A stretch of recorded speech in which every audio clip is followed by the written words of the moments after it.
This is Galaxy News Hour live. चुनाव जित्न पैसाको खोलो बगाउने थुप्रै उम्मेदवारहरू थिए मैदानमा। कतिले जिते, कतिले पराजय बेहोर्नु पर्यो। चुनाव अत्यधिक खर्चिलो भएपछि राजनीतिक दलको टिकट पाउने आकांक्षीहरू पैसावाल हुनुपर्ने बाध्यता भयो। दलहरूको प्राथमिकतामा पनि त्यस्तै उम्मेदवार परे जसले पार्टीलाई पनि शुभ लाभ गराओस् र ठूलो रकम खर्च गरेर चुनाव जितोस्। यी सबका बीच काठमाडौँ महानगरपालिका र धरान उपमहानगरपालिकामा यस्ता उम्मेदवार विजयी भएका छन् जसले थोरै खर्चमा पनि चुनावमा प्रतिस्पर्धा गर्न र जित्न सकिन्छ भन्ने उदाहरण प्रस्तुत गरेका छन्। यस्तै केही उम्मेदवार मतदाता प्रभावित पार्न ठुल्ठुला सभा र भोज गरिरहेका बेला वैदेशिक रोजगारीबाट फर्केर टेम्पो व्यवसायी बनेका हर्कराज राई बिना कुनै तडक भडक धरानका सडक र चोक चोकमा सुस्तरी प्रचार गरिरहेका थिए। अहिले उनी धरान उपमहानगरकै बागडोर सम्हाल्न पुगेका छन्। हर्कराज राई र बालेन्द्र शाहसँग जनताको मन जित्ने मुद्दा थिए। पैसा खर्च गरेर मतदाता फकाउनेहरूलाई हर्कराज र बालेन्द्रको जितले स्पष्ट सन्देश दिएको छ। अब पैसाका भरमा मात्र चुनाव जितिन्न। न्युज आवरमा आज हामी बालेन्द्र शाहको उदय र ठुला शक्ति पराजितहरूको अर्थ केलाउनेछौँ।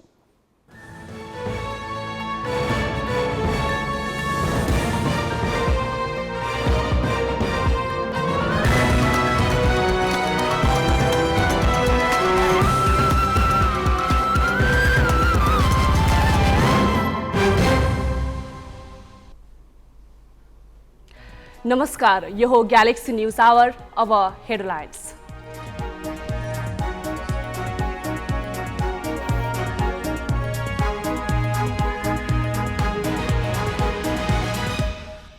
काठमाडौँ महानगर प्रमुखमा 32 वर्षीय बालेन्द्र शाहको जित निश्चित। 13,000 मत गन्न बाँकी छँदा निकटतम प्रतिद्वन्द्वीको भन्दा 21,000 बढी। मुख्य शहरमा स्वतन्त्र उम्मेद्वारको विजयले ठूला दलको मैमत्त शैली र परिवारवादलाई छाडप।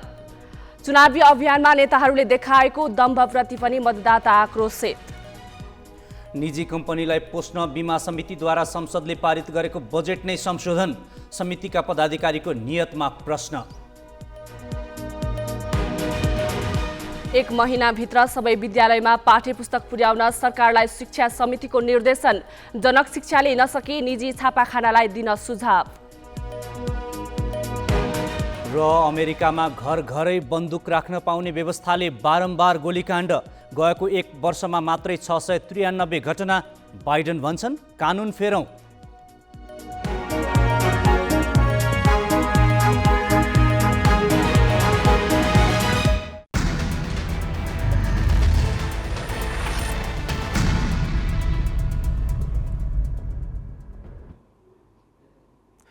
देशकै ठूला दल नेकपा एमाले र नेपाली कांग्रेस नेतृत्वका गठबन्धनलाई स्तब्ध बनाउँदै काठमाडौँ महानगरपालिका प्रमुखमा स्वतन्त्र उम्मेदवार बालेन्द्र शाहले जित सुनिश्चित गरेका छन्। अहिलेसम्म गन्न बाँकी मत 13,000 भए पनि शाहले 21,000 मतको अग्रता लिइसकेका छन्। 32 वर्षीय शाहले कांग्रेसकी 59 वर्षीय सृजना सिंह र 62 वर्षका केशव स्थापितलाई पराजित गर्दैछन्।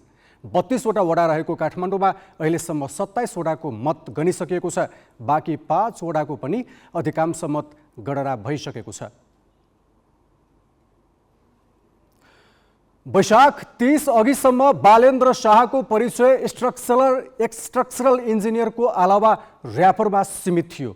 अहिले उनी काठमाडौँ महानगरपालिकाको प्रमुख बन्ने निश्चित भएको छ। स्वतन्त्र उम्मेदवारी दिएका बालेन्द्र शाहले गन्न बाँकी भन्दा बढी मतको अग्रता लिइरहेका छन्। संघीय राजधानी काठमाडौँमा स्वतन्त्र उम्मेदवारी दिएर जित हासिल गर्नु असाधारण उपलब्धिका रूपमा लिइएको छ। काठमाडौँका जनताले परिवर्तन खोजेछन्।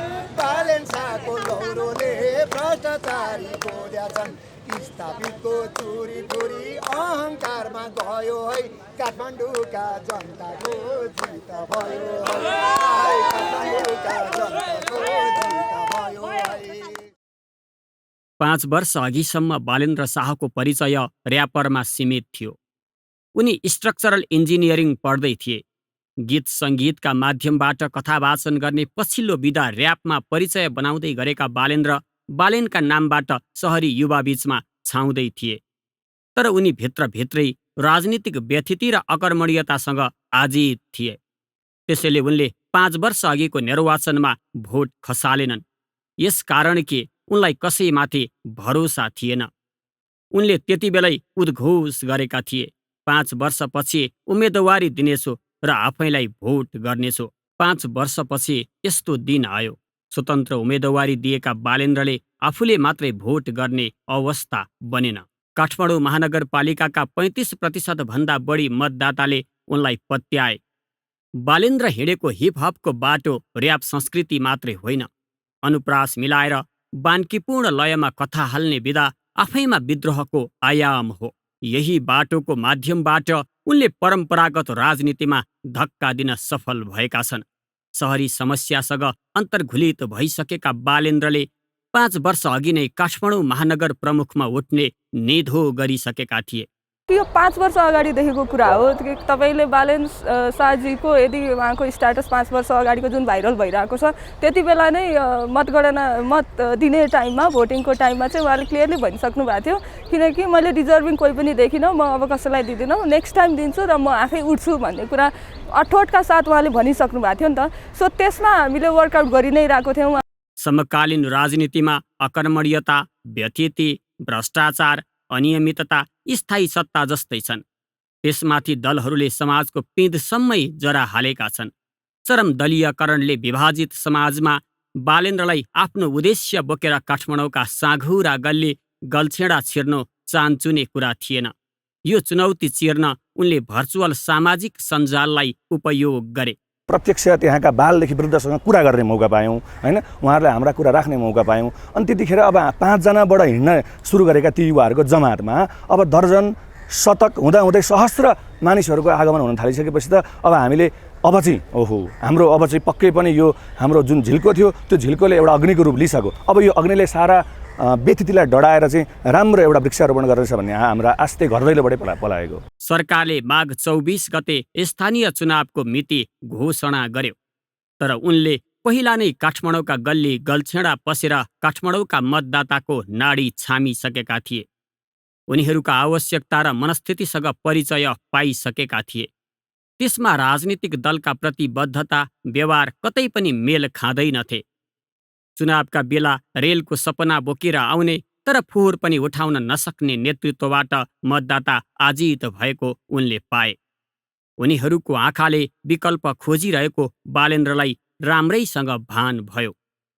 काठमाडौँको सपना ठूलो थिएन, दिनहुँ सडक सफा भइदियोस्, खानेपानीका लागि तडपिनु नपरोस्, धुवामा निसासिनु नपरोस्, बालबालिकाले सहजतापूर्वक शिक्षा पाउन्, आफ्ना सन्तान आँखै अगाडि हुर्कियुन्।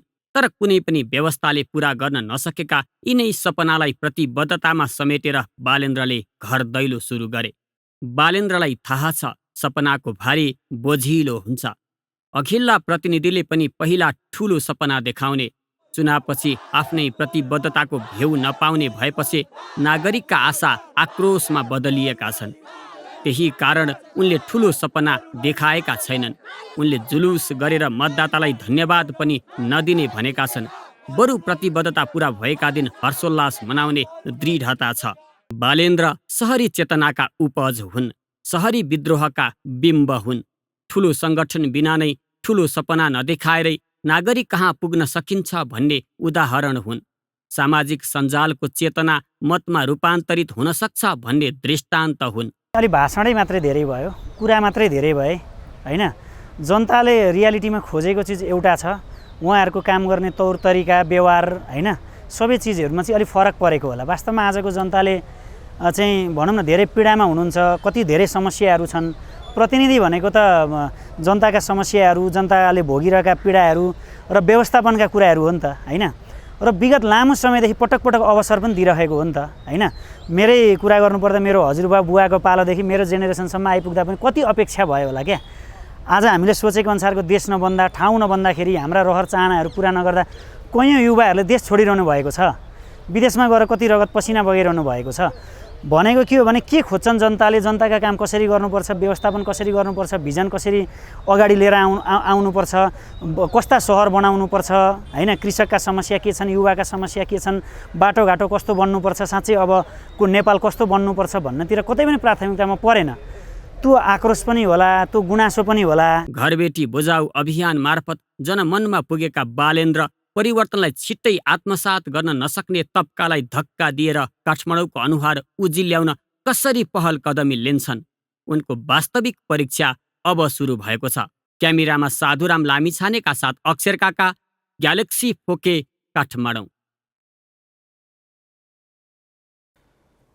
बालेन्द्र शाह अर्थात् बालेन्द्र सङ्घीय राजधानी काठमाडौँ महानगरपालिकाको नेतृत्वमा उदाउँदा महोत्तरीको एक डाँडा गाउँमा बेग्लै उत्साह छाएको छ। पुर्ख्यौली गाउँ एक डाँडामा बालेनका आफन्त र छिमेकीहरू खुसियाली मनाइरहेका छन्। बालेनलाई देखेका नदेखेका, चिनेका नचिनेका सबैलाई यस नतिजाले खुसी तुल्याएको छ। कुनै दलको छाता नओढी बालेन्द्र शाह काठमाडौँ महानगरको नेतृत्वमा उदाउँदा राजनीतिमा मात्र नयाँ तरङ्ग उत्पन्न गरेको छैन, मधेसी समुदायप्रतिको दृष्टिकोण पनि फराकिलो बनेको सामाजिक सन्देश प्रवाह भएको छ। बालेन्द्र काठमाडौँ महानगर प्रमुख बन्ने समाचारले जन्मथलो एक डाँडा खुलेर रमाउनुको एउटा मुख्य कारण यही हो। खुसी छ। एउटा महोत्तरी जिल्लाको एक डाँडा गाउँपालिकामा जन्मनु भएको उहाँ एउटा नवयुवक भएर काठमाडौँको मेयर भएर धेरै गौरवको कुरो हो भन्ने चर्चा भइरहेछ। नगर प्रमुख बनेपछि बालेन्द्रलाई स्वागत सम्मान र बधाईका लागि एक डाँडाका युवा सवारी साधन रिजर्भ गरेर काठमाडौँ पुग्ने तयारीमा छन्। गाउँमा एक प्रकारको पर्वकै माहौल बनेको छ। हाम्रो गाउँमा अहिले पर्वको माहौल छ। यस्तो छ कि गाउँको एउटा सोझो केटा, होइन, यस्तो जमिनदारको केटा भएर पनि एकदम नाम कमाएर, ख्याति कमाएर त्यहाँ काठमाडौँमा गएर यस्तो गरिरहेछ। हाम्रो गाउँको लागि एकदम गौरवको विषय हो। हाम्रो गाउँको त्यो दिन, यो गाउँमा पर्व हुन्छ, त्यो दिन हाम्रो बालेन्द्र दाई मेयर भएर आउनुहुन्छ। बालेन्द्र दाईलाई हामीहरू अहिलेसम्म हेरेका छैनौँ। अब उहाँ महानगरपालिका काठमाडौँमा मेयरको उम्मेदवार छ। हामीहरूलाई इच्छा छ कि उसलाई विजेता भएपछि हामीहरू यहाँबाट सम्मानित गर्नको लागि यहाँबाट त्यहाँ जाऊ, बस भाडाले हो, जिपले हो, जे हो, कारले हो, जेसम्म हामीहरू त्यहाँ पुग्छौँ। बढी भिड गरेर बढी सङ्ख्यामा त्यहाँ पुगौँ अनि उनलाई विजेताको हार्दिक शुभकामना गरौँ। बालेन्द्रका हजुरबुवा मुनिलाल गाउँका जमिनदार थिए। उनी छोरा डाक्टर रामनारायण शाहसहित करिब 4 दशक अघि नै काठमाडौँ प्रवेश गरे। रामनारायणले काठमाडौँमै बिहेबारी गरे। कान्छा छोराको रूपमा 32 वर्ष अघि बालेन्द्र जन्मिएका हुन्। पुस्तैनी जमिनदार बालेनका बुवा वर्षमा 2 पटक बाली उठाउन गाउँ ओहोर दोहोर गरिरहन्छन्। बालेन्द्रलाई भने धेरैले गाउँमा देखेकै छैनन्। उनलाई मुनिलालका नाति भनेर मात्र चिन्छन्। क्यामेरामा सुमित मिश्रका साथमा ग्यालेक्सी फोकेका लागि महोत्तरीबाट किरण कुमार कर्णको रिपोर्ट।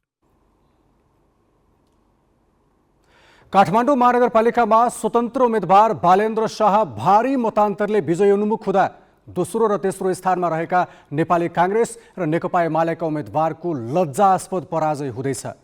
ठुला दलका नेताहरूको मै मत्त शैली र परिवारवाद नै पराजयको मूल कारण बनेको छ।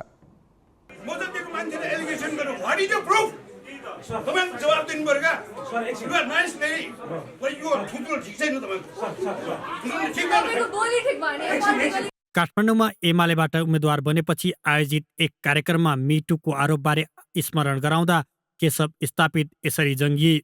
उनको कर्कश शैलीभित्र प्रश्नकर्ता युवतीप्रति आक्रोश मात्र थिएन, दम्बको पराकाष्ठा पनि थियो। चुनावी अभियानमा यहाँ मात्र होइन, स्थापितले अरूतिर पनि यस्तै व्यवहार देखाएका थिए। युवा मतदाता र काठमाडौँवासीलाई लक्षित गरी एमाले अध्यक्ष केपी शर्मा ओली थप भद्दा रूपमा प्रस्तुत भए। कुप्रचारहरू आउँछन्, चरित्र हत्याका कुराहरू आउँछन्, मिटु आउँछन् यस्ता बेलामा। अरे अब मिटुको के जवाफ हुन्छ? मिटुको कुनै जवाफ हुन्छ? कति बेर आउँछ मिटु भन्दा चुनाव आयो कि मिटु? ओलीले स्थापित माथिको मिटुको आरोपलाई मात्र होइन, मतदातालाई समेत सिनको बराबर गरेनन्। उनको अहङ्कारयुक्त शैलीसँगै ठालु चरित्र उदाङ्गी रहेको थियो र त्यो निर्वाचनका दिन मतपेटिकामा पोखियो। फलत 25 वर्षको अवधिमा पनि काठमाडौँका लागि नयाँ नेता दिन नसकेको एमालेलाई मतदाताले तेस्रो स्थानमा पुर्याइदिए। मलाई लाग्छ अहिलेको पनि अब जनताको आकाङ्क्षा र त्यसलाई अगाडि लिएर जाने कुराको बिचमा रहेको एउटा ग्यापलाई जनमानसबाट त्यो खालको आएको अभिव्यक्ति हो। तर हामीले के बोल्नु हुँदैन भने हामी बहुदलीय व्यवस्थामा छौँ। बहुदलीय व्यवस्थामा हामीले चाहिँ दलको महत्त्व र दलको भूमिकालाई नागरिकले अन्डरमाइन गर्लान् भन्ने चाहिँ हामीले कल्पनै गर्न सकिँदैन। एमाले मात्र होइन, काङ्ग्रेस पनि उस्तै लयमा देखियो। 14औं महाधिवेशनमा शेरबहादुर देउवासँग सभापति पद साँटेर राजनीतिक अभिष्ट पूरा गर्ने चाहनामा काङ्ग्रेस नेता प्रकाशमान सिंह देखिए। उनलाई देउवाले निर्धक्क साथ दिए। तर आफ्नो राजनीतिक सौदाबाजीलाई काठमाडौँका मतदाताले स्वीकार गरिहाल्छन् भन्ने उनको सोच पनि अस्वीकृत भएको छ। नेता प्रकाशमान सिंहकी पत्नी सृजना सिंह नराम्रोसँग पराजित भएकी छन्। यस पराजयले काङ्ग्रेसलाई मतदाता कसैको पेवा हुँदैनन् भन्ने पाठ सिकाएको छ। राजनीतिक दलहरूमा जनभावनाको चाहिँ नि जुन विधि छ, जुन हाम्रो चाहिँ नि एउटा नेतृत्व छान्ने जुन प्रविधि छ, त्यो विधिमा चाहिँ हामी चेन्ज गर्नुपर्ने आवश्यक देखिएको छ। उम्मेदवार छान्दाखेरि पनि उम्मेदवारको विधि जुन एउटा पार्टीको चाहिँ एउटा नेतृत्व वर्गको आँखामा मात्र पर्ने, नजिक पर्ने मान्छेहरूले मात्रै उम्मेदवार पाउँदाखेरि यो अवस्था जनभावना नबुझेको अवस्था नै भन्नुपर्ने स्थिति आएको छ। बालेन्द्र एक्लै मैदानमा हुँदा अर्कोतर्फ देशका ठूला शक्तिहरू आफ्नो सङ्गठन सञ्जालमा मात्र विश्वास नगरी गठबन्धन नै गरेर उत्रिएका थिए। यसका बावजुद स्वतन्त्र उम्मेदवारसँग देशका दुई ठूला दलको भागमा पराजय हात परेको छ। यसले सचेत मतदाताको मन धाक धम्की प्रलोभन र विरासतले होइन, विनयशीलता र सम्मानले जित्न सकिन्छ भन्ने सन्देश प्रवाह गरेको छ। क्यामेरामा योगेश लामाका साथ अङ्गराज न्यौपाने, ग्यालेक्सी फोके, काठमाडौँ। 6वटा महानगरमध्ये अब 1वटा महानगर काठमाडौँ महानगरको मतगणना अन्तिम चरणमा पुगेको छ। भोलि बिहानसम्म अन्तिम मतपरिणाम सार्वजनिक हुने बताइएको छ। यसैबारे थप जानकारी लिन्छौँ। हाम्रा संवाददाता बासु खड्का राष्ट्रिय सभा गृहबाट प्रत्यक्ष सम्पर्कमा छन्। बासुजी, अहिलेसम्म कति मतगणना गरियो, कति मतगणना बाँकी छ? अब विनयजी, काठमाडौँ महानगरपालिकाको मतगणना जारी रहँदै गर्दाखेरि अब करिब 13,500 मात्र मतगणना बाँकी रहेको छ र अहिलेसम्म 1,77,558 मतगणना भइसकेको छ।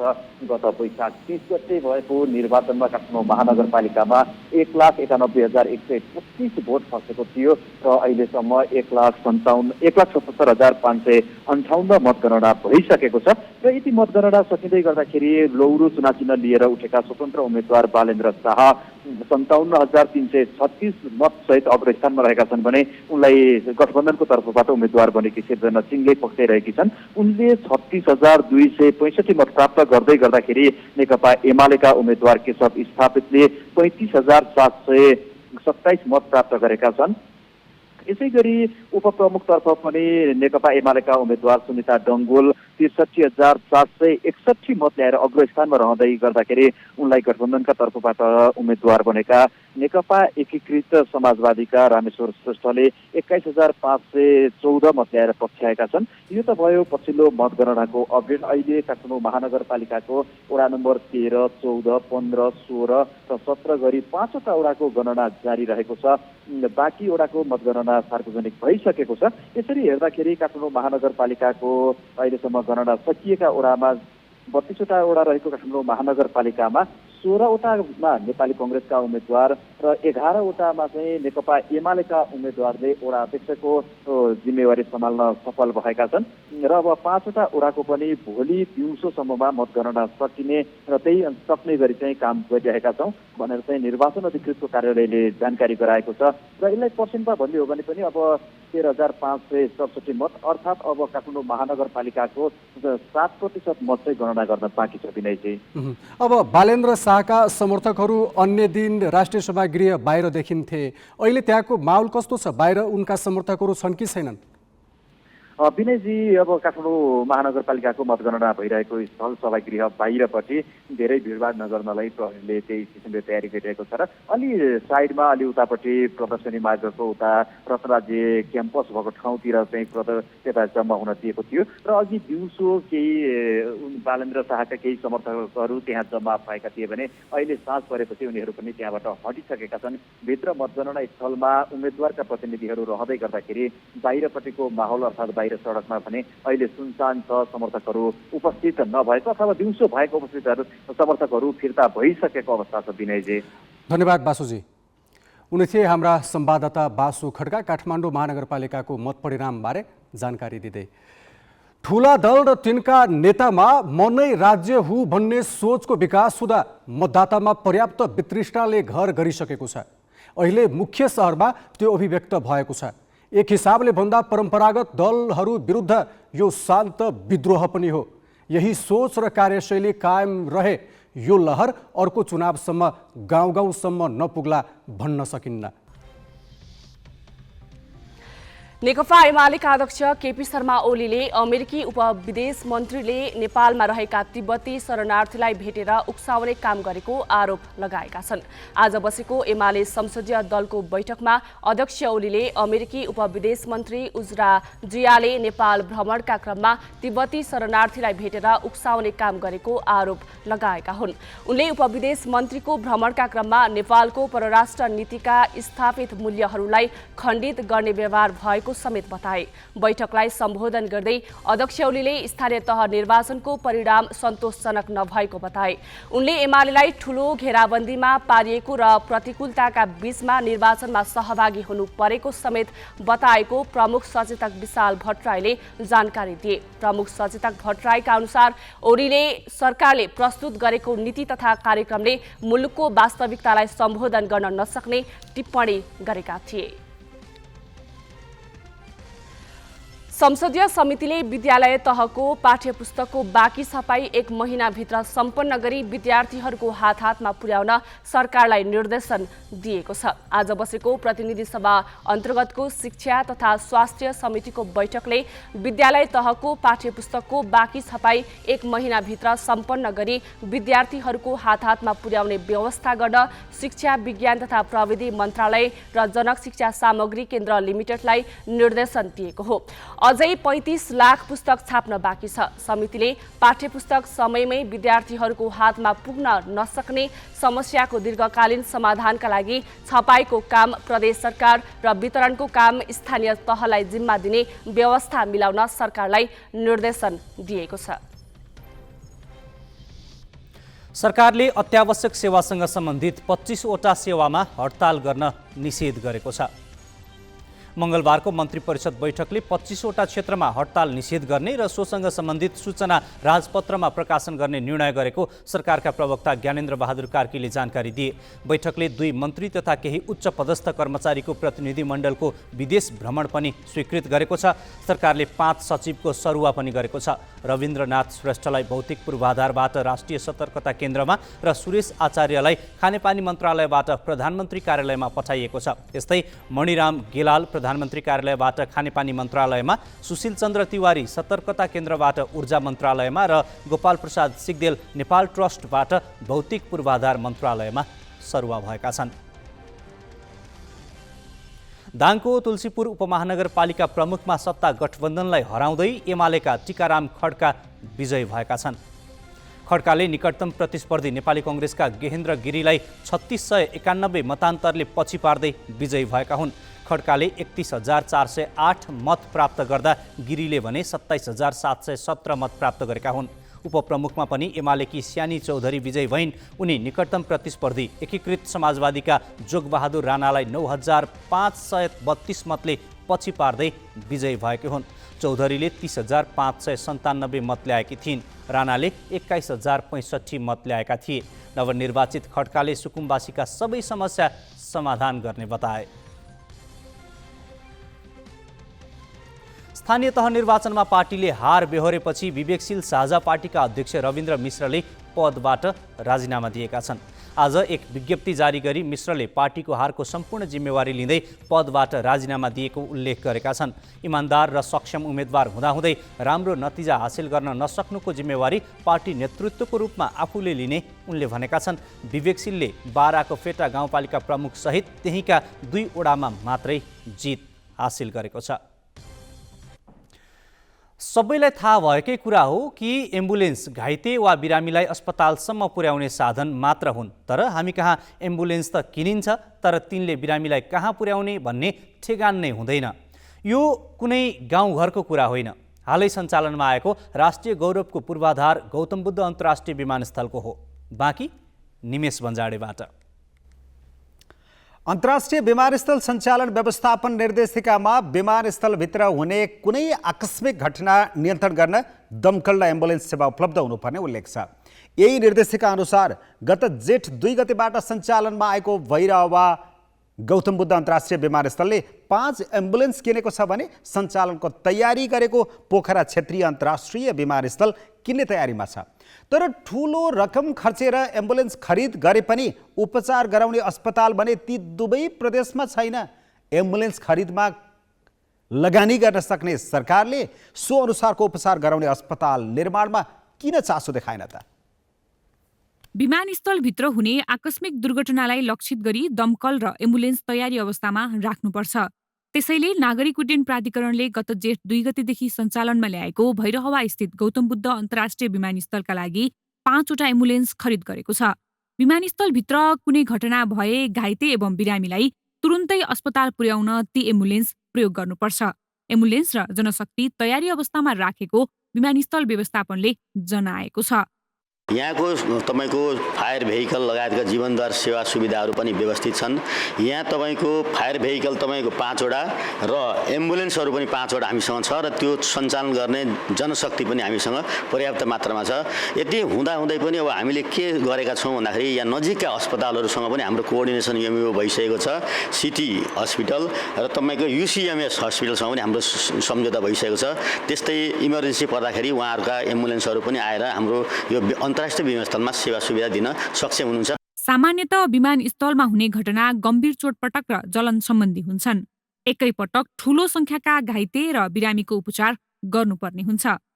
यसका लागि बेग्लै विशेषज्ञतायुक्त जनशक्ति, प्रविधि र उपकरण आवश्यक पर्छ। तर कुनै ठूलो दुर्घटना भए तत्काल उपचार गराउने अस्पताल भने लुम्बिनी प्रदेशमा छैन। सरकारी लगानीबाट चलेको लुम्बिनी प्रादेशिक अस्पतालमा ट्रमा सेवा नै उपलब्ध छैन। यस्तै असार मसान्तदेखि सञ्चालन गर्ने तयारी गरिएको पोखरा स्थित क्षेत्रीय अन्तर्राष्ट्रिय विमानस्थलले पनि एम्बुलेन्स खरिदको सुरसारमा छ। यसका लागि चाँडै बोलपत्र प्रकाशित हुँदैछ। त्यहाँ पनि आकस्मिक केही घटना भए उद्धार र उपचार गर्न गण्डकी प्रदेशभरि ट्रमा अस्पताल छैन। प्राथमिक उपचार र ठूला समस्या भए काठमाडौँ पठाउनुको विकल्प छैन। यो ट्रमा सेन्टर भनेको जहाँ अब एक्सिडेन्ट हुँदाखेरि केही त्यस्तो नराम्रो दुर्घटना हुँदाखेरि मासमा त्यो घटना दुर्घटनामा मासमा जुन हुनसक्छ घाइतेहरू हुनुहुन्छ त्यो चाहिँ ट्रमा सेन्टर भयो अथवा ठुलो मेडिकल फेसिलिटीहरू भएको ठाउँ भयो, हार्ट जर्नीको धेरै फेसिलिटी दिन सक्ने ठाउँहरू भयो भने त्यस्तासँग हामीले एग्रिमेन्ट गऱ्यौँ भने इफेक्टिभ सेवा हुन्छ र जहाँ चाहिँ जनको अथवा मानिसको लस चाहिँ कम हुन्छ अथवा उनीहरूलाई छिटो जोगाउन सकिन्छ, सर्भाइभल बढी हुन्छ भन्ने आशयले यो प्र्याक्टिस हो। यो पनि हामीले पोखरा अन्तर्राष्ट्रिय विमानस्थलमा पनि हामीले एउटा एग्रिमेन्ट एमओयू गरेर नै अगाडि बढ्छौँ। सरकारले 2 वर्ष अघि 7 प्रदेशमा ट्रमा सेन्टर स्थापना गर्ने योजना अघि सारेको थियो। सडक दुर्घटनाका घाइतेलाई समयमै उपचार सेवा दिन ट्रमा सेन्टर खोल्ने निर्णय गरिएको थियो, जसका लागि यस वर्ष मात्र 7 करोड रकम विनियोजन गरिएको छ। तर ट्रमा सेन्टर स्थापनाको कुनै काम सुरु भएको छैन। अहिले देशभरमा एकमात्र ट्रमा सेन्टर काठमाडौँको वीर अस्पताल सँगै छ। यहाँ देशभरका बिरामीको चाप छ। समयमै राम्रो उपचार नभए घाइतेको अवस्था झन् जटिल वा मृत्यु हुने जोखिम हुन्छ। यति कुरा पनि विचार नगरी एम्बुलेन्स मात्रै खरिद गरेर औपचारिकता निर्वाह गर्नुको के अर्थ? लुम्बिनीबाट विवेक विश्वकर्मा, गण्डकीबाट उत्तम पौडेलका साथ प्रज्ञातिमल सिन्हा, ग्यालेक्सी 4K, काठमाडौँ। काठमाडौँ बाहिर कतै पनि ट्रमा अस्पताल नहुँदा बिरामीलाई कस्तो समस्या भइरहेको छ र साथै प्रदेशमा ट्रमा अस्पताल स्थापना किन सम्भव भइरहेको छैन त? यी प्रश्न हामीले राष्ट्रिय ट्रमा सेन्टरका चिकित्सक श्रवण थापालाई सोधेका छौँ। ट्रमा हुने बित्तिकै तपाईँको खालि हातखुट्टा मात्र भाँचिने सिम्पल घाउ चोट हुने होइन कि टाउकोदेखि लिएर छातीदेखि लिएर पेटदेखि लिएर एभ्रिथिङ हुन्छ होइन। त्यो विषयमा चाहिँ अर्थोपेडिकले एउटा ट्रमाटोलोजी भन्ने छुट्टै विषय हुन्छ कि त्यसमा चाहिँ फेलोसिपहरू गर्ने पढ्ने हुन्छ होइन। जुन चाहिँ अब त्यो चाहिँ सामान्य अब अलिक एकदम एडभान्स चिजलाई मात्र न्युरो सर्जनहरू देखाउने होइन, तर सामान्य चिजलाई चाहिँ अर्थोपेडिक सर्जन चाहिँ क्यापेबल हुने त्यस्तो खालको हुन्छ। तर यहाँ चाहिँ त्यो लेभल 1 ट्रमा सेन्टर भनेको 24 आवर्स एभ्री टाइम चाहिँ neuro surgeon, advance anaesthesia, ICU everything backup भएको र हेलिप्याड, हेलिलिफ्ट एभ्रिथिङ भएको। तर यसमा चाहिँ ट्रमाको कन्सेप्ट चाहिँ not only trauma centre treating मात्र हुन्छ होइन, यो चाहिँ pre hospital care and post hospital rehabilitation दुईवटा जोडिन्छ क्या यसमा। हाम्रोमा चाहिँ तपाईँको यो टर्सियरी लेभलको सेन्ट्रल ट्रमा सेन्टर भनेको अहिलेसम्म एउटा मात्रै छ। गभर्मेन्टको पोलिसी चाहिँ 7वटा प्रदेशमा यस्तो किसिमको ट्रमा सेन्टर भनेर राख्ने पोलिसी छ होइन। तर त्यो पोलिसी मिट हुनलाई त तपाईँको एभ्रिथिङ चाहियो। नम्बर 1 म्यान पावर चाहियो, नम्बर 2 इन्फ्रास्ट्रक्चर चाहियो, नम्बर 3 इक्विपमेन्ट्सहरू वेल इक्विप हुनु पऱ्यो होइन। अब लेभल 1 ट्रमा सेन्टरको सबै कल्पना गर्नलाई चाहिँ अहिले हाम्रोमा जस्तोमा एकदमै गाह्रो। अब यो म्यान पावरदेखि लिएर सबै चिज यस्तै किसिमको वेल इक्विप्ड सेन्टर भयो भने त वाइ नट, त्यो त हुन्छ भन्ने नै हो नि होइन। बिस्तारै अब अहिलेको अवस्थामा चाहिँ यहाँको चाप लोड बढी भएको कारण चाहिँ त्यही हो, बाहिर चाहिँ एडिक्वेट नपुगेर यस्तो किसिमको ट्रमा सेन्टर नभएर देशभरिको टर्सियरी केन्द्रीय रिफरल सेन्टर भएको कारणले गर्दाखेरि चाहिँ यहाँ मान्छे धेरै मात्रामा थुप्रिएको कि। कुनै पनि पूर्वाधार पूर्ण रूपमा तयार गर्नमा भन्दा उद्घाटनको हतारो हाम्रा शासक प्रशासकमा देखिन्छ। गौतम बुद्ध अन्तर्राष्ट्रिय विमानस्थलमा पनि त्यही रवैया देखियो। यो राज्यको क्षमता नभएर होइन, समस्या सोच र इच्छा शक्तिमै देखिन्छ। अब केही न्यूज संक्षेपमा। पेट्रोलियम पदार्थमा भएको मूल्यवृद्धि खारेज गर्न माग गर्दै सत्तारूढ दलहरूकै विद्यार्थी संगठनले नेपाल आयल निगमको कार्यालय घेराउ गरेका छन्। नेपाल विद्यार्थी संघ, अनिरा सोबियो, अखिल क्रान्तिकारी लगायतका विद्यार्थी संगठनले पेट्रोलियम पदार्थमा भएको मूल्यवृद्धि खारेज गर्न माग गर्दै निगमको कार्यालय घेराउ गरेका हुन्। उनीहरूले निगमको मूल गेटमा पेट्रोलियम पदार्थमा भएको मूल्यवृद्धि फिर्ता लिन माग गर्दै नाराबाजी गरेका थिए। उनीहरूले रुस र युक्रेनको युद्ध देखाएर नेपालमा मूल्यवृद्धि गर्नुको तात्विक कारण नरहेको बताए। उनीहरूले निगमका कर्मचारी, सरकारी कर्मचारी र मन्त्री तथा सांसदहरूलाई सेवा सुविधा थप गर्न सरकारले पेट्रोलियम पदार्थको मूल्यवृद्धि गरेको दाबी गरे। शेयर बजार परिसूचक नेप्से 2 दिनमा 30 अङ्कले बढेको छ। हिजो 16 अङ्कले बढेको बजार आज 14 अङ्कले उकालो लागेको हो। आज 2217 अङ्कबाट कारोबार सुरु भएको बजार 14.37 अङ्कले बढेर 2231 अङ्कमा उक्लिएको छ। 13वटै उपसमूह बढेपछि समग्र बजार परिसूचक नेप्से उकालो लागेको हो। आज व्यापार, निर्जीवन बीमा र जलविद्युत उपसमूह 1% भन्दा धेरैले बढेका छन्। बजार बढे पनि कारोबार रकम भने खस्किएको छ। हिजो 1 अर्ब 8 करोडको कारोबार भएको बजारमा आज 1 अर्ब 4 करोडको सेयर किनबेच भएको छ। बढेको बजारमा 148 कम्पनीको मूल्य बढ्दा 39वटाको मूल्य घटेको छ। नेपाल क्रिकेट सङ्घ क्यानले खेलाडीहरूको तलब बढाएको छ। क्यानले सेन्ट्रल कन्ट्र्याक्टमा रहेका पुरुष खेलाडीको 10 तथा महिला खेलाडीको 6 र 5,000 रुपियाँका दरले तलब वृद्धि गरेको हो। हिजो बसेको क्यानको बोर्ड बैठकले खेलाडी र मैदान कर्मचारीको तलब बढाउने निर्णय गरेको हो। पुरुषतर्फ 3 श्रेणीका खेलाडीको समान 10,000ले बढेको क्यानले जनाएको छ। यो सँगै ए श्रेणीमा रहेका खेलाडीले मासिक 60,000, बी श्रेणीका खेलाडीले 50,000 र सी श्रेणीका खेलाडीले 40,000 रुपियाँ पाउने भएका छन्। महिलातर्फ ए र बी श्रेणीका खेलाडीको 6,000 र सी श्रेणीका खेलाडीको तलब 5,000ले बढेको छ। अब ए श्रेणीका महिला क्रिकेटरले 21,000 रुपियाँ, बी श्रेणीकाले 18,000 र सी श्रेणीकाले 15,000 रुपियाँ पाउनेछन्। सेन्ट्रल कन्ट्र्याक्टमा पुरुषतर्फ र महिलातर्फ समान 18 खेलाडी छन्। क्यानले नेपाल T20 लिग खेल्ने 6 टोलीको नाम पनि सार्वजनिक गरेको छ। असोज 8 देखि कार्तिक 5 सम्म हुने प्रतियोगितामा विराटनगर, जनकपुर, काठमाडौँ, पोखरा, लुम्बिनी, भैरहवा र फार वेस्टर्न नामका टोली सहभागी हुनेछन्। क्यानले आफूले सञ्चालन गरेको बाहेकका कुनै पनि लिगलाई मान्यता नदिने निर्णय पनि गरेको छ। धरानका प्रोफेसनल गल्फर शुक्रबहादुर राई 6 अन्डर 66 को उत्कृष्ट प्रदर्शनका साथ सूर्य नेपाल प्रिमियर गल्फ च्याम्पियनसिपको शीर्ष स्थानमा उक्लन सफल भएका छन्। 54 होलको समाप्तिमा शुक्रले समग्रमा 16 अन्डर 200 को शानदार नतिजामा दोस्रो दिनको लिडर निरज तामाङलाई 1 स्ट्रोकले पछि पारे। सिजनको सुखद अन्त्य गर्दै पहिलो पटक नम्बर 1 गल्फर बन्ने दाउमा रहेका शुक्रले शीर्ष स्थानमा उक्लने क्रममा दिनकै उत्कृष्ट स्कोर तयार पारे। निरजले 3 अन्डर 72 को स्कोरमा समग्रमा 15 अन्डर 201 सहित दोस्रो स्थानमा तल झरेका छन्। पहिलो दिनका लिडर एमेच्योर वाङचेन ढोन्डुप समग्रमा 12 अन्डर 204 सहित तेस्रो स्थानमा छन्। उनले 2 अन्डर 70 मा तेस्रो दिनको खेल सके। नेपाल नम्बर 1 भुवन नगरकोटी 2 अन्डर 70 को स्कोर कार्डमा समग्रमा 10 अन्डर 206 सहित चौथो स्थानमा छन्। नेपाल भारत सम्बन्धका सबै समस्या समाधानको खाका दिन बनाइएको दुवै देशका विज्ञहरूको संयन्त्रले 2 वर्ष लगाएर तयार पारेको प्रतिवेदन अहिले अलपत्र छ। खास गरी भारतीय प्रधानमन्त्री नरेन्द्र मोदीले प्रतिवेदन बुझ्न नमानेपछि विज्ञ समूहका सदस्य नै अलमलमा छन्। नेपाली विज्ञ समूहले भारतले बुझ्न नमाने एकतर्फी रूपमा सार्वजनिक गर्ने चेतावनी दिएपछि यसले नयाँ तरङ्ग पैदा गरेको छ। थप सामग्री विनय कुमारबाट।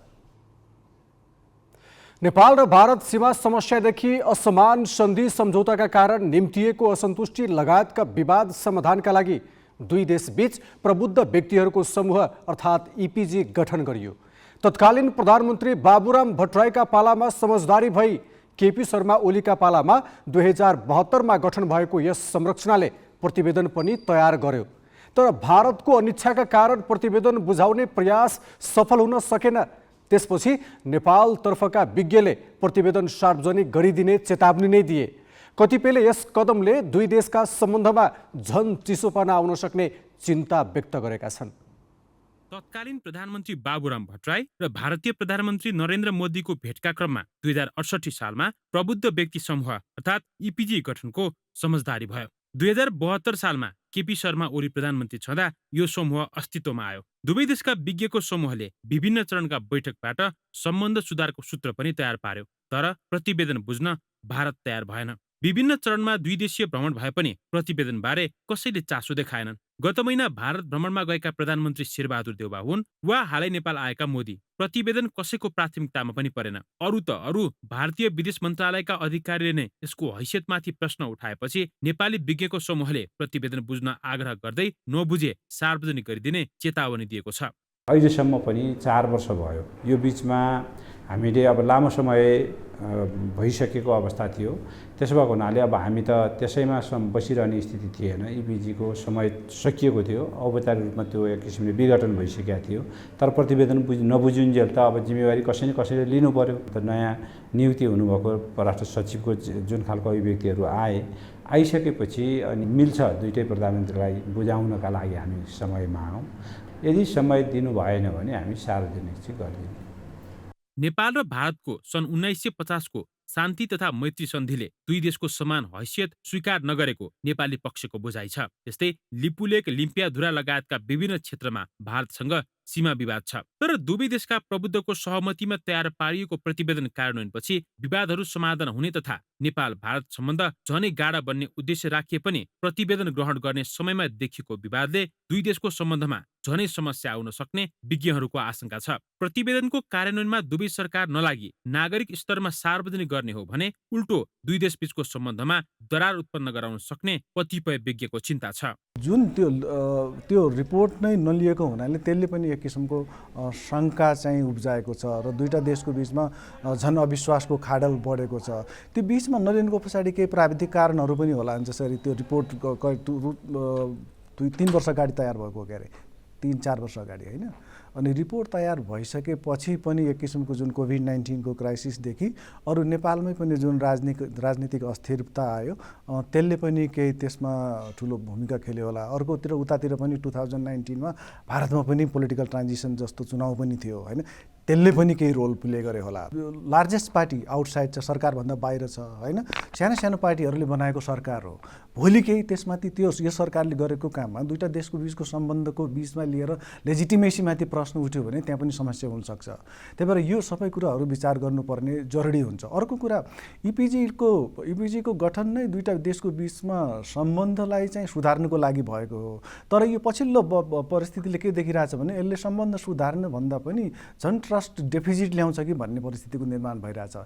नेपाल र भारत सांस्कृतिक तथा पहुँचका हिसाबले पनि नजिकका छिमेकी हुन्। तर भारतले बेलाबखत गर्ने व्यवहार र नीतिका कारण हेपाहमा परेको नेपालतर्फको बुझाइ छ। सीमा क्षेत्रका नागरिकले भारतबाट सीमा मिच्नेदेखि आवत जावतका बेला दुःख भोग्नु परिरहेको यथार्थ छ। यसैका कारण नेपालमा भारत विरोधी मनोभावना वृद्धि भइरहेका बेला दुई देशबीचको समस्या समाधानमा भारतले रुचि नदेखाउनु अनि नेपालले कूटनीतिक भन्दा भावनात्मक हिसाबले प्रतिवेदन सार्वजनिक गर्न खोज्नु दुवै हितकर छैनन्। समयमै कूटनीतिक माध्यमबाट समाधान नखोजिए नेपाल भारत सम्बन्ध सुधारको उद्देश्यले गठित इपिजीले सम्बन्धमा थप दरार उत्पन्न गराउने खतरा मडारिएको छ। क्यामेरामा योगेश लामाका साथमा पवन पौडेल, ग्यालेक्सी फोके, काठमाडौँ। ललितपुर महानगरपालिकाका नवनियुक्त प्रमुख चिरीबाबु महर्जनले वडाको विकास निर्माणको योजनाको लगत इस्टिमेट वडाबाटै गर्ने निर्णय गरेका छन्। दोस्रो कार्यकालका लागि निर्वाचित भएपछि कार्यभार सम्हाल्दै उनले महानगरपालिका अन्तर्गत चक्रपथ बाहिर रहेका वडाको पनि फोहोर सङ्कलन गर्ने लगायतका निर्णय गरेका छन्। हामीले तीनटा निर्णय गर्यौँ। नम्बर 1 हाम्रो नीति अन्तर्गत हामीले चाहिँ वडाबाटै अब उपरान्त वडा स्तरीय विकास निर्माणको कामहरूको लगत इस्टिमेट, बिल्स अफ क्वान्टिटी, त्यसको चाहिँ मतलब मेजरमेन्ट, ती कामहरू वडाबाटै गर्ने। तसर्थ यहाँ चाहिँ वडाबाट गरिने सम्पादन गर्ने कुनै पनि निर्णयको निमित्त नगरपालिकाको केन्द्रमा आउनु पर्दैन। विकेन्द्रीकरणको सिद्धान्त चाहिँ हामीले कार्यान्वयन गर्यौँ। नम्बर 1। नम्बर 2, अहिलेसम्म हामीले चक्रपथभन्दा बाहिर हामीले फोहोर सङ्कलन गर्न हामी सकिरहेका थिएनौँ।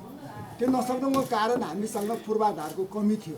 तसर्थ अहिले हामीले चाहिँ कम्प्याक्ट ट्रकहरू किन्यौँ। तसर्थ अब कम्प्याक्ट ट्रकको डेलिभरी चाहिँ विदिन नेक्स्ट 3 विक्समा हुन्छ भन्ने चाहिँ हाकिम साहबले अहिले जानकारी गराउनुभयो।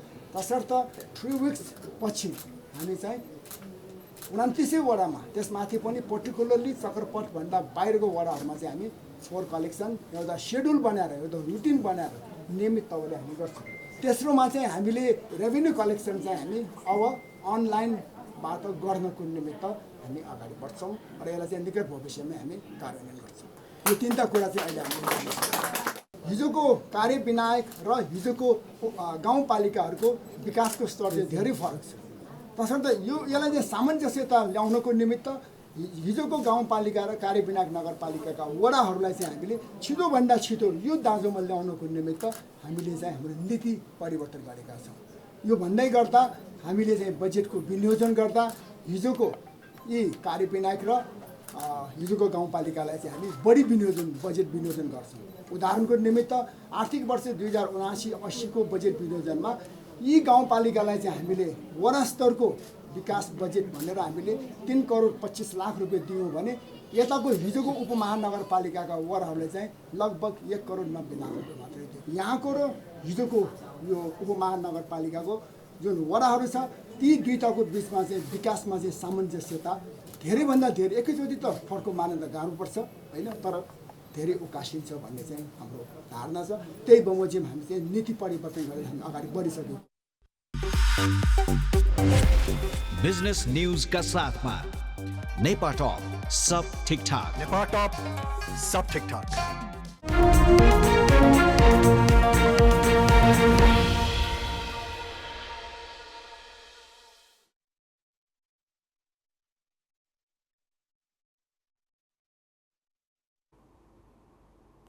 नियामक निकायहरूले कसरी नीतिगत भ्रष्टाचार गर्छन् भन्ने गत साता बीमा समितिले गरेको एउटा निर्णयबाट स्पष्ट भएको छ। सरकारले बजेटबाट नेपाल पुनर्बीमा कम्पनीलाई दिने भनेर तोकेको सुविधा समितिले निजी कम्पनीलाई पनि भाग लगाइदिएको छ। यसले समितिका पदाधिकारीको नियतमै प्रश्न उब्जाएको छ। हेरौँ, संसदले पारित गरेको बजेटमा बीमा समितिले कसरी चलखेल गर्यो त। आर्थिक वर्ष 2075-76 को बजेटमा तत्कालीन अर्थमन्त्री युवराज खतिवडाले बीमा कम्पनीहरूले 20% पुनर्बीमा अनिवार्य नेपालमै गराउनुपर्ने व्यवस्था ल्याएका थिए।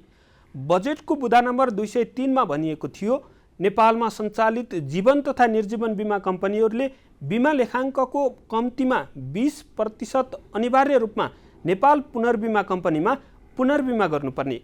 त्यसपछि 2075 असार 19 गते अर्थमन्त्री स्तरमा निर्णय गरी 20 गते बीमा समिति र नेपाल पुनर्बीमा कम्पनीलाई मन्त्रालयले निर्देशन दियो।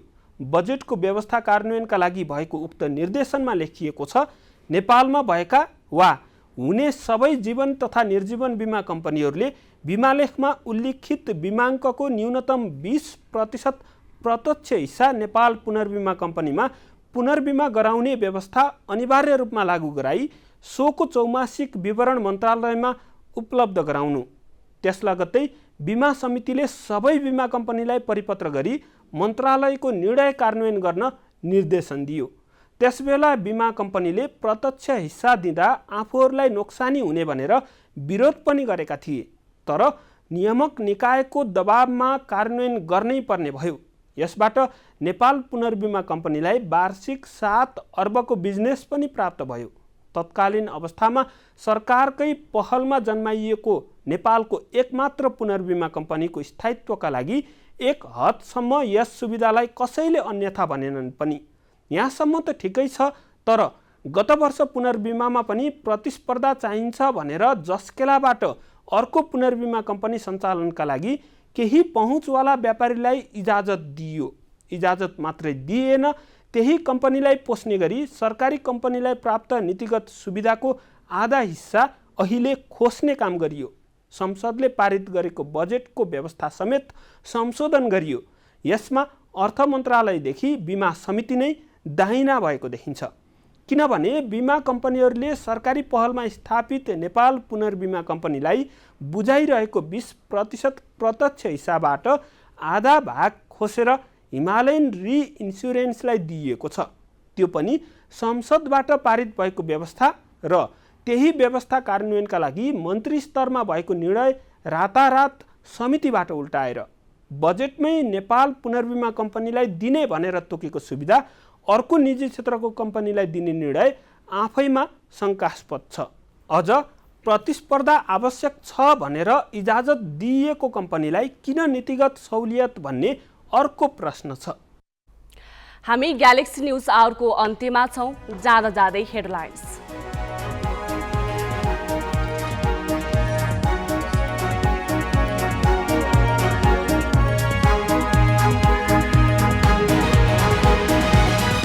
काठमाडौँ महानगर प्रमुखमा 32 वर्षीय बालेन्द्र शाहको जित निश्चित। 13,000 मत गन्न बाँकी छँदा निकटतम प्रतिद्वन्द्वीको भन्दा 21,000 बढी।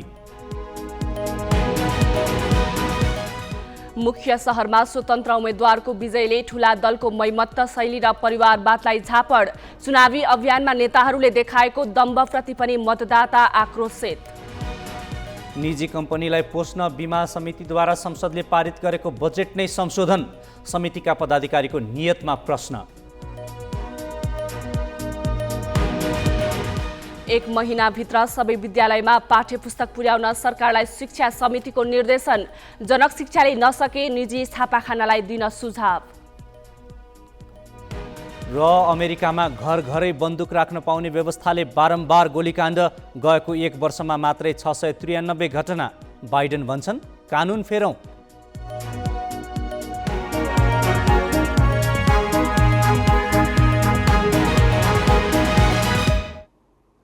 आजलाई ग्यालेक्सी न्युज आवर सकियो। नमस्ते।